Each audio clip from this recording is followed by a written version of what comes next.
Graça e paz, seja bem-vindo a mais uma aula da IBD aqui da IBMA. Eu me chamo Herberson e vou ministrar agora a lição número 17, que tem como título A Bíblia e o Comportamento Cristão. Nós estamos estudando a nossa revista aí, que tem como título Examinai as Escrituras. Então, durante todas essas semanas, nós estudamos algum aspecto da Bíblia. Nós falamos da interpretação da Bíblia, da aplicação prática da Bíblia, e agora a gente vai para a última lição, que vai falar do comportamento do cristão baseado nas Escrituras. Como que o cristão ele deve se comportar de acordo com o ensino bíblico. Então, eu convido você a acompanhar essa aula até o final. Aqui nós vamos usar a revista baseado nas Escrituras, é claro, tudo muito bem fundamentado, para que nós possamos compreender quais são os aspectos da vida do cristão que devem ser moldados pela palavra de Deus e também como que isso pode ser feito. Tá? Nesse caso aqui, a gente tem duas passagens bíblicas que vão nos dar suporte. A primeira passagem é Deuteronômio 6, de 1 a 9. Então, Deuteronômio 6, de 1 a 9, a gente vai... Eu não vou ler agora. Se você quiser, você dá uma pausa, dá uma lida. Eu vou deixar para ler durante a lição. A gente vai voltar a essa passagem durante a lição. E tem o versículo-chave, tá? O versículo-chave é Amós 8:11, que diz bem assim, tá?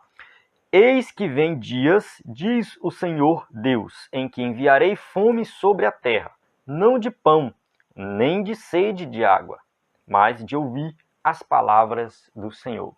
Então aqui está dizendo que vem dias que vai ter fome na terra, mas fome da palavra, de ouvir a palavra do Senhor. Aqui é uma profecia de Amós, fazendo referência aos últimos dias, e realmente, de fato, a gente já está presenciando isso. A gente já começa a observar que falta a palavra do Senhor em muitos lugares. E eu estou falando não de lugares onde tem ímpios, eu estou falando de lugares que a palavra deveria ser pregada, que muitas vezes na igreja. Quantas igrejas nos dias de hoje já abandonaram a palavra? Quantas igrejas nos dias de hoje não têm mais uma preocupação com essa palavra para que ela seja explicada, ensinada? Quantos lares nos dias de hoje têm a Bíblia apenas como um enfeite? Coloca lá a Bíblia aberta no Salmo, às vezes no Salmo 91 já é batido isso, mas nunca pegou aquela Bíblia para ler, para aplicar. Então, as pessoas não estão mais buscando. E quando alguém chega e fala assim, vamos ler a Bíblia, vamos estudar a Bíblia, vamos meditar, alguém expõe a palavra, a pessoa que está ouvindo, que às vezes nem tem interesse, ela começa a prestar atenção.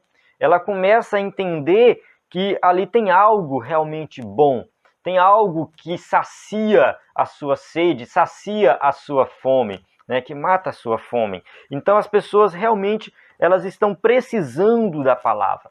Tá? Então a palavra de Deus, ela alimenta, ela conforta. A gente já falou várias coisas relacionadas a isso nas lições anteriores. E agora vamos entrar na parte aqui de uma aplicação bem prática mesmo sobre como que a Bíblia pode moldar o nosso comportamento e responder muitas perguntas da vida humana. Então, assim, aqui a introdução da revista, ela fala assim, a Bíblia não é um compêndio de ética científica, mas é relevante no comportamento cristão. Então, ela não é um escrito sobre ética. Eu tenho aqui alguns livros, eu tenho aqui sobre ética, de um escritor evangélico, muito bom, Norman Geisler, ou Norman Geisler, como alguns falam. É um livro sobre ética, muito bom esse livro, um livro cristão, mas a Bíblia não é um livro de ética. Esse livro que ele abrange uma parte da vida cristã, que é a parte da ética. Mas quando a gente vai para a Bíblia, ela vai muito além disso. Tem ética na Bíblia? Tem, sim, tem ética. Mas a gente vê que os princípios de vida e conduta traçado nas Escrituras Sagradas são superiores aos princípios da ética científica.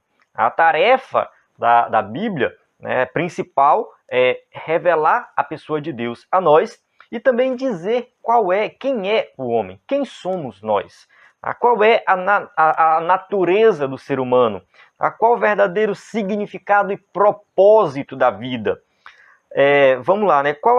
No caso, quais são os principais princípios de convivência humana com relação à justiça, à retidão, o que é certo, o que é errado, relacionamento com Deus e relacionamento com o próximo? Então a Bíblia ela vai dar resposta para tudo isso. Eu estou soltando aqui alguns temas, algumas coisas que a gente pode encontrar nas Sagradas Escrituras.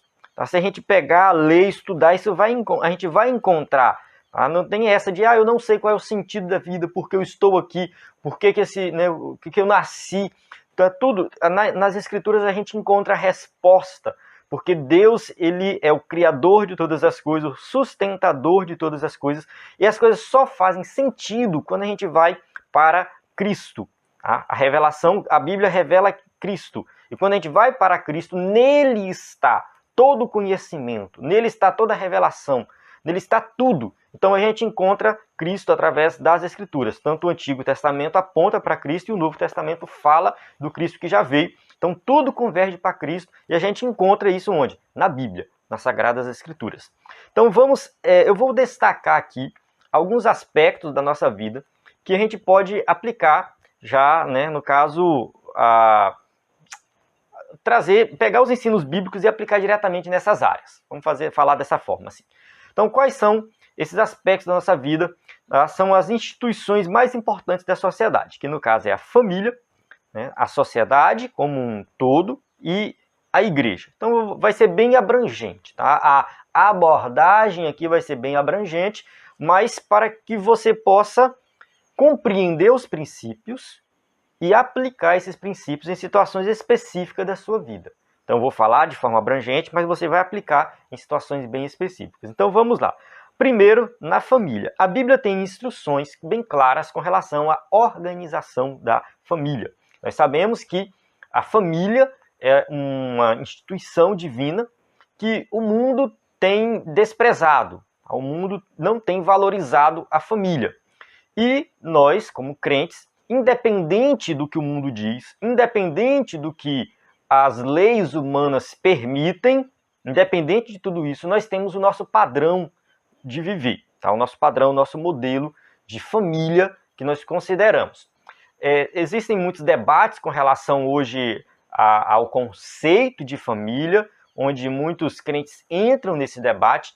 Eu, particularmente, prefiro deixar com que o mundo escolha o seu caminho. Tá? Nós temos o nosso caminho. Tá? E nós vamos seguir o nosso caminho, independente do que o mundo diz.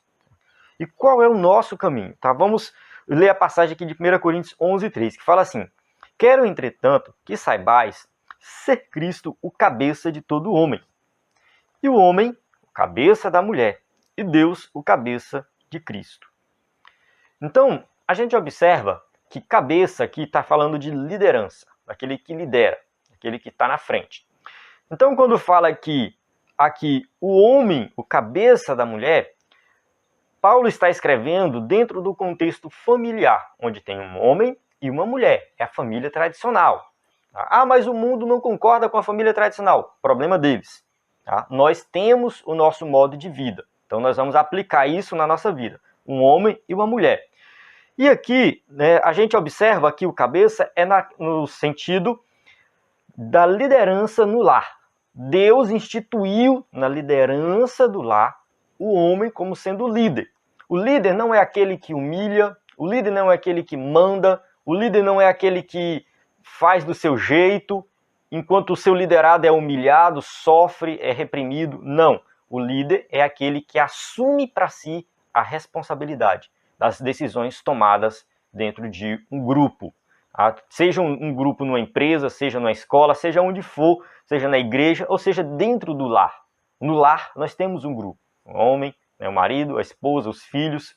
Então o homem, Deus instituiu ele como o líder, o cabeça, aquele que vai se responsabilizar pelas decisões tomadas. Então essa questão de liderança, é muito claro nas Escrituras que dentro do lar, a liderança, a questão da liderança é do homem. Eu vou falar disso mais na frente aqui, já no subtópico, sobre, né, a questão da da sujeição, né, entre o homem e a mulher, mas vamos chegar lá. Mais na frente, né, em Colossenses, quando Paulo escreve aos Colossenses, ele fala assim: filhos, em tudo obedeci a vossos pais, pois fazê-lo é grato diante do Senhor. Então, mais uma instrução sobre pais e filhos. Vamos detalhar isso. Vamos para o primeiro subtópico aqui do tópico 1, tá? Do tópico 1, a Bíblia na família, o subtópico entre os cônjuges. No caso, nós temos o esposo e a esposa, tá? O marido e a mulher. Então, tá ali os dois, né? No lar. E qual é a orientação bíblica com relação à convivência no lar? Mais uma passagem, né, que às vezes é mal interpretada. Efésios 5:22, né, na verdade, Efésios 5 é bem interessante como um todo nesse sentido. Fala assim: as mulheres sejam submissas ao seu próprio marido, como ao Senhor. Maridos, amai vossa mulher, como também Cristo amou a igreja, e a si mesmo se entregou por ela. Não obstante, vós, cada um, de per si também ame a própria esposa, como a si mesmo, e a esposa respeite ao marido. Então aqui são versículos quebrados, o 22, o 25 e o 33. Devido ao tempo a gente não vai fazer a leitura completa, mas quando você lê, aqui já está a essência, tá? Paulo fala para que a mulher seja submissa ao seu marido.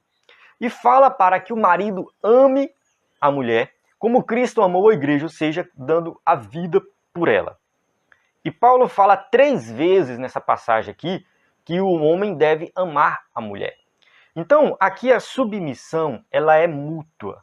Acontece uma submissão mútua do homem para com a mulher e da mulher para com o homem.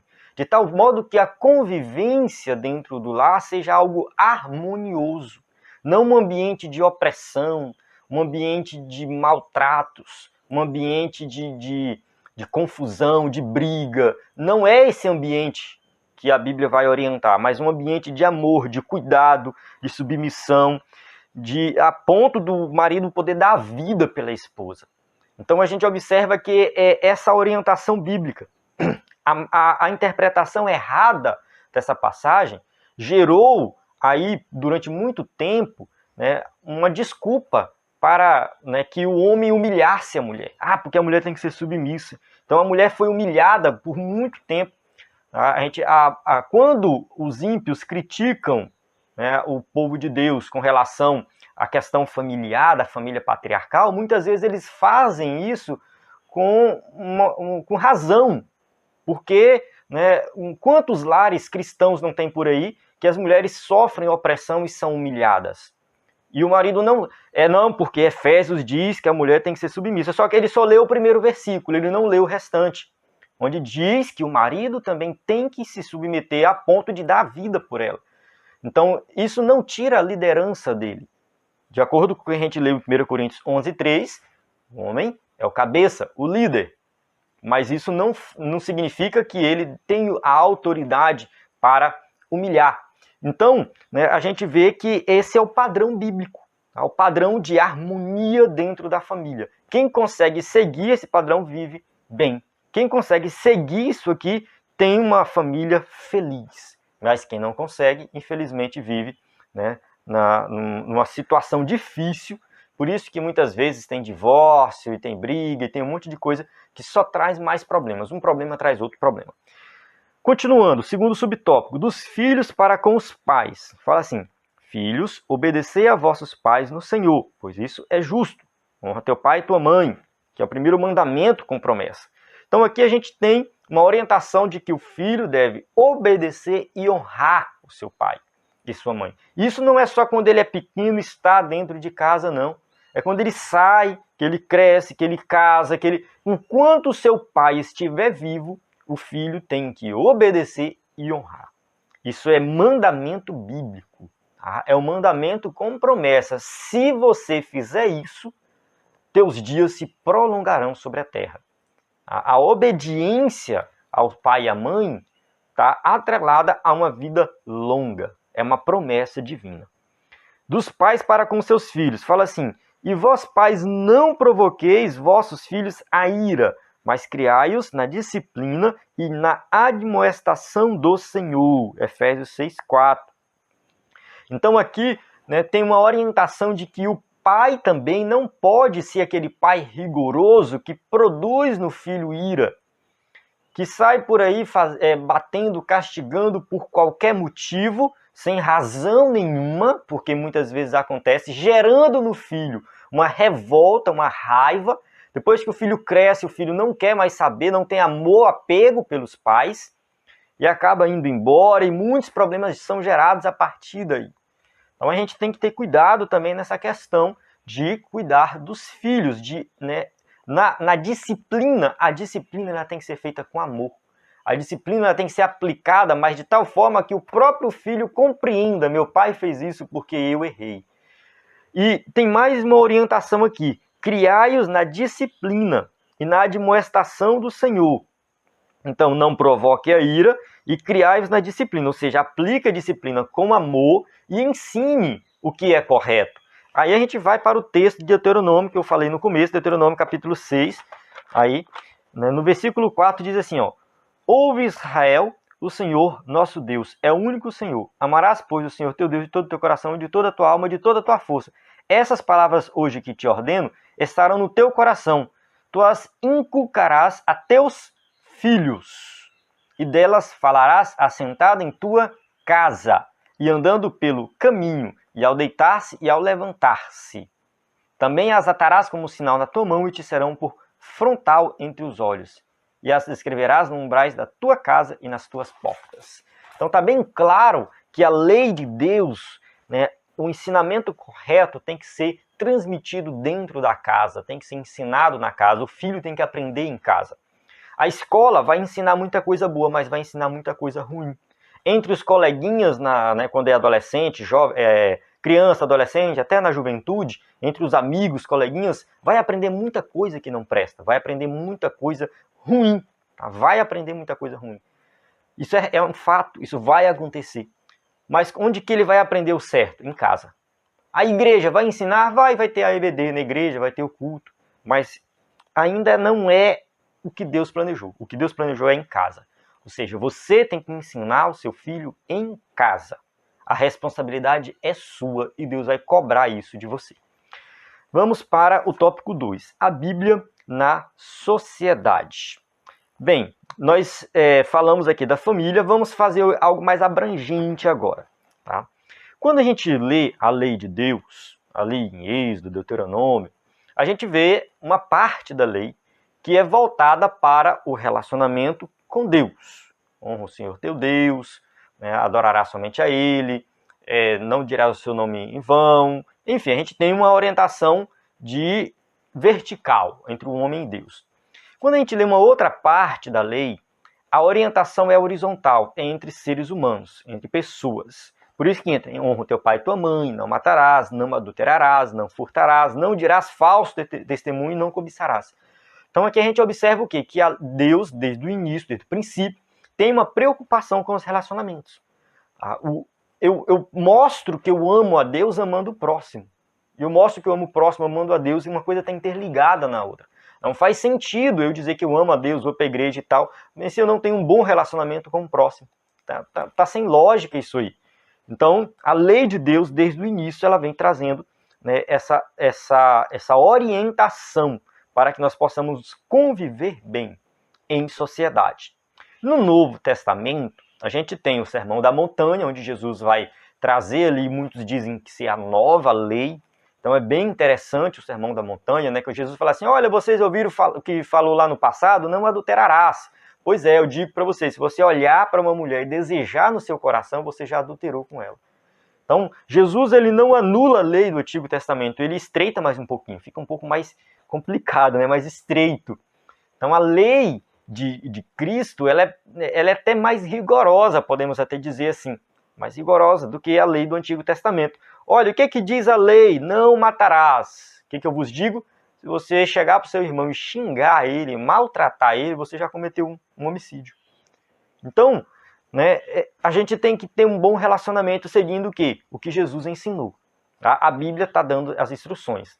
E quando Jesus vai falar lá do fim dos tempos, lá no julgamento final, no juízo final, ele fala assim, lá em Mateus, capítulo 25, versículo 31 em diante. Tá bem interessante, né? Quando vier o Filho do Homem na sua majestade e todos os anjos com ele, então se assentará no trono de sua glória. E todas as nações serão reunidas em sua presença, e ele separará uns dos outros, como o pastor separa os cabritos das ovelhas. E porá as ovelhas à sua direita e os cabritos à sua esquerda. Então dirá o rei aos que vierem à sua direita: Vinde, benditos de meu Pai, entrai por posse do reino, que está preparado desde a fundação do mundo. Porque tive fome, e me destes de comer. Tive sede, e me deste de beber. Era forasteiro, e me hospedastes. Eu estava nu, e me vestistes. Enfermo, e me visitastes. Preso, e foste me ver-me. Então, aqui Jesus continua explicando, né, a passagem, provavelmente você já conhece. Quando vocês fizeram, um desses pequeninos fez a mim. Então, aqui a gente observa que o comportamento do cristão na sociedade tem que ser um comportamento de amor prático, onde tem uma atitude de ajudar o necessitado, atitude de visitar o doente, de orar pelos doentes, pelos enfermos, né, ir até os presos. É claro que nem todos têm um ministério específico dessa forma. Tá? Tem pessoas que têm um chamado para um ministério específico, nesse sentido aqui. Mas nós não devemos negligenciar a questão das obras sociais, da ação social. Nós não devemos negar ajuda a quem precisa. A orientação que todo cristão ele possa sim agir também de forma direta e indireta com obras sociais. De forma direta, ele indo lá fazendo alguma coisa, ajudando alguém. De forma indireta, quem sabe é fornecendo, dando a cesta básica para alguém necessitado, dando uma ajuda, um dinheiro. Então, todos nós temos que ter essa responsabilidade. No Antigo Testamento, o profeta que mais falou disso foi Amós. O profeta Amós, né, ele não era um profeta da corte, um profeta que fez um curso na escola de profeta, não. Ele foi chamado por Deus, era uma pessoa simples, trabalhava no campo, foi chamado por Deus para profetizar, tanto no Reino do Norte quanto no Reino do Sul. E ele vai, nesse seu chamado para profetizar, ele vai denunciar as injustiças sociais. Amós, ele ataca de forma direta, porque o povo estava vivendo uma época de paz, de prosperidade. A Síria, que era o país que estava o tempo todo guerreando com Israel, com Judá, né, parou, estava um momento de paz, a prosperidade, né, na época do rei Jeroboão II, prosperidade lá em cima, todo mundo muito bem. Só que, em compensação, tinha pessoas pobres que estavam sofrendo humilhação. Os ricos estavam enricando em cima dos pobres. Muitas pessoas sendo humilhadas, oprimidas e sofrendo todo tipo de opressão social. Fome, miséria, e ninguém estava preocupado com nada disso. Estava todo mundo muito tranquilo. Por isso que Amós, né, quando ele vai profetizar ali, né, no Reino do Norte, né, em Samaria, ele fala assim: ouve estas palavras, vacas de Bazã. Chama as mulheres de vaca de Bazã. Que estais no monte de Samaria, oprimis os pobres, esmagai os necessitados e dizeis a vosso marido: dá cá e bebamos. Olha só, as vacas de Bazã eram vacas bonitas, belas, como Amós cuidava do campo, ele conhecia as vacas, ele sabia como que elas eram. Gordas, né, bem tratadas, bem cuidadas. Então, quando Amós chama as mulheres de Samaria de vacas de Bazã, está falando que elas estão o quê? Né, tão gordas, tão bem cuidadas, bem tratadas, e só que isso às custas da opressão. Tá? Oprimis os pobres, esmagai os necessitados. Ou seja, para vocês terem esse padrão de vida, vocês estão oprimindo as pessoas mais pobres. Tá?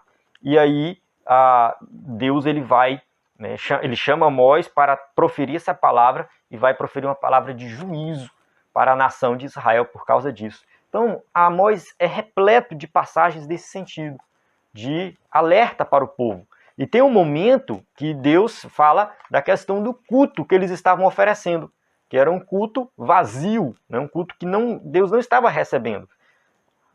Fala assim, lá em Amós 5, 21 a 24. Aborreço, desprezo as vossas festas, e com as vossas assembleias solenes não tenho nenhum prazer.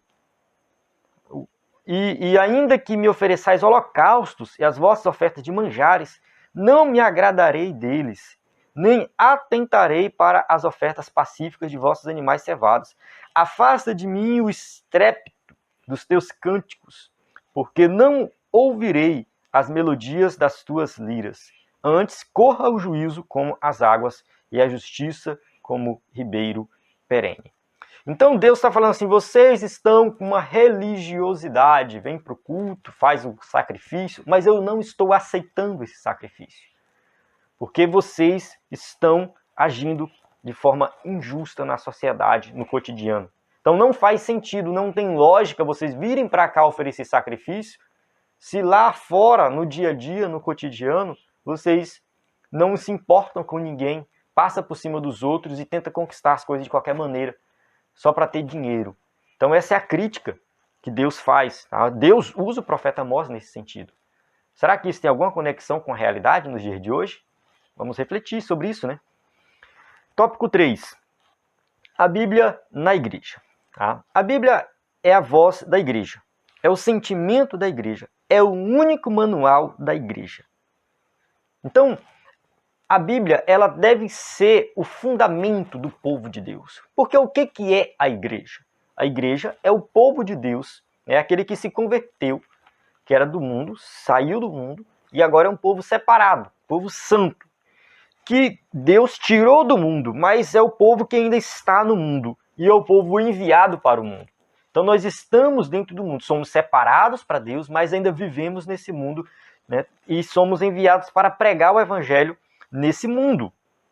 Então, para que uma comunidade cristã seja chamada de igreja, ela precisa ter como referência da revelação de Deus as Escrituras Sagradas. Então, se uma comunidade, um grupo de pessoas que fala assim, não, nós somos parte da igreja, fazemos parte do povo de Deus, mas se não tem a Bíblia como fundamento, está errado. Não é o povo de Deus. Não faz parte da igreja. Então, a Bíblia, né, ela é um manual de doutrina, de ética, administração, serviço, conselho. Então, qualquer trabalho realizado na casa do Senhor tem que ter a Bíblia como fundamento. A Bíblia, ela é nosso principal instrumento de trabalho.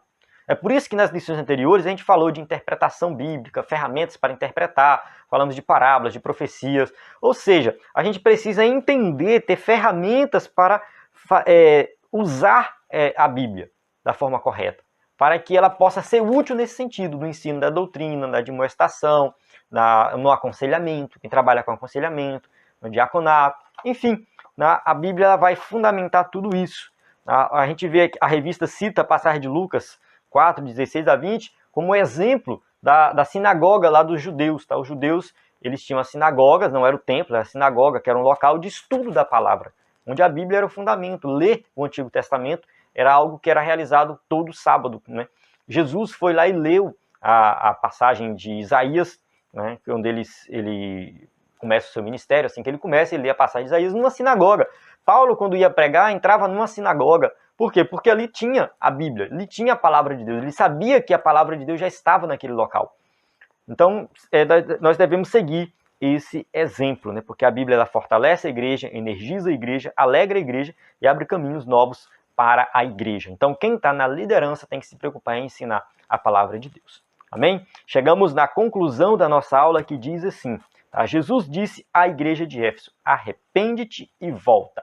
Ou seja, a própria igreja ela pode errar, a própria igreja ela pode desviar do seu caminho correto, mas existe o quê? Uma palavra e uma orientação para arrependimento.